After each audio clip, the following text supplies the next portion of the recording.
திருநெல்வேலி மாவட்டம் திசைவேலியில் இருக்கக்கூடிய சமாரியா தூய யோவான் பள்ளி இது வந்து அரசு உதவி பெறக்கூடிய கிறிஸ்தவ மிஷனரி பள்ளி. இங்கே கடந்த வெள்ளி சனி ஞாயிறு 3 நாளா கிறிஸ்தவ ஜபக்கூட்டம் நடக்கிறதா அறிவிப்பு வந்திருக்குது. உடனடியாக வெள்ளிக்கிழமை நம்முடைய இந்து மண்ணினுடைய நிர்வாகிகள் காவல்துறையிலும் சரி கல்வித்துறையிலையும் தாசில்தார்ட்டையும் புகார் கொடுத்துருக்காங்க. சமீபத்தில் 2 நாளைக்கு முன்னாடி தான் தமிழக அரசாணை ஒன்று வெளியிட்டது.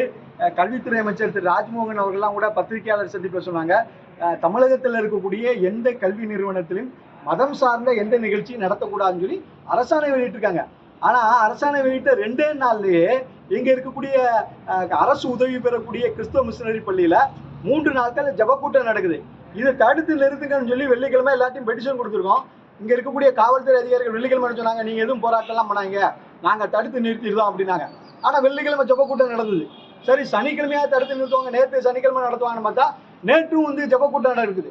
அப்போ நாம காவல்துறை அதிகாரிகள்ட்ட இங்கே இருக்கக்கூடிய இந்து மண் நிர்வாகிகளை கேட்குறாங்க, நான் பெட்டிஷன் கொடுத்துருக்கோம், சட்டத்தை மீறி அரசாங்க உத்தரவு மீறி தமிழ்நாடு அரசு உத்தரவு மீறி ஜபக்கூட்டம் நடத்துறாங்க, அவங்க மேலே நடவடிக்கை எடுக்கன்னு சொன்னால் இல்லை நாங்கள் அவங்களுக்கு நோட்டீஸ் கொடுத்துருக்கோம், அவங்க வீட்டில் எல்லாம் நோட்டீஸ் ஒட்டிட்டோம், கரஸ்பாண்டன்ட் வீட்டில் நோட்டீஸ் ஒட்டிருக்கோம், ஹெச்எம் வீட்டில் நோட்டீஸ் ஒட்டிருக்கோம், அந்த பாதிரியார் வீட்டில் நோட்டீஸ் ஒட்டிருக்கோம். அப்படின்னா நோட்டீஸ் ஒட்டினதோட காவல்துறையினுடைய வேலை முடிஞ்சு போச்சா?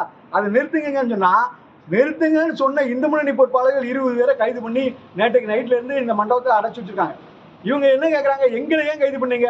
தப்பு பண்ணவன் அவன், திருடனை விட்டுட்டு பணம் வச்சிருக்கிறவன் அரெஸ்ட் பண்ற மாதிரிலாம் இருக்குது.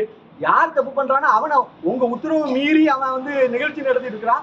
அந்த பாதிரியாரையும் அந்த பள்ளி கரஸ்பாண்டன்டையும் ஹெச்எம்மையும் அரெஸ்ட் பண்ணுங்கன்னு சொல்லி நேற்று நைட்ல இருந்து இவங்க யாருமே சாப்பிடாம உண்ணாவிரத அறப்போராட்டத்தை நடத்திட்டு இருக்கிறாங்க.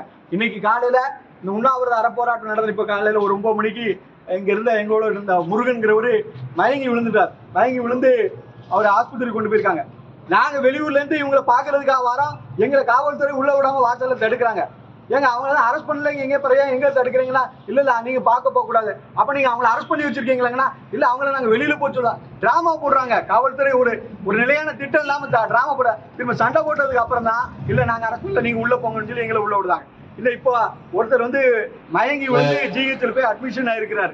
காவல்துறை எதுவுமே கண்டுக்கிடல. இப்ப நடக்கிறது யாருடைய ஆட்சி?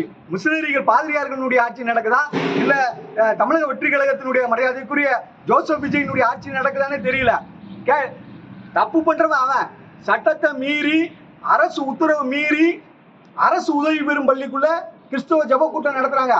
அவங்களை அரெஸ்ட் பண்ண மாட்டேங்காங்க. ஏன்னு கேட்கிற எங்களை அரெஸ்ட் பண்ணி வைக்கிறாங்க. இது என்ன அநியாயம்? அப்ப யார் பிரஷர் பண்றா? இங்க தொகுதியினுடைய எம்பி ராபர்ட் ப்ரூஸ் அவர் பிரஷர் பண்றாரா? அல்லது இந்த மாவட்டத்தில் இருக்கக்கூடிய கிறிஸ்தவ மிஷனரிகளுடைய பிஷப் அவர் பிரஷர் பண்றாரா? யார் பிரஷர் பண்ணுதா? தப்பு பண்றவனை அரெஸ்ட் பண்றதுக்கு இவங்களுக்கு ஏன் இவ்வளவு தயக்கம்? எங்க போற நியாயமா சட்டப்படியா நடவடிக்கை எடுங்கன்னு சொல்ற எங்களை அரெஸ்ட் பண்ணி வச்சிருக்கிறது மிகப்பெரிய சட்டவிரோதமான செயல். இதை கண்டித்து தமிழகம் முழுவதும் இந்து முன்னணி போராட்டத்தை நடத்தக்கூடிய சூழ்நிலையை ஏற்படுத்தி விடக்கூடாது.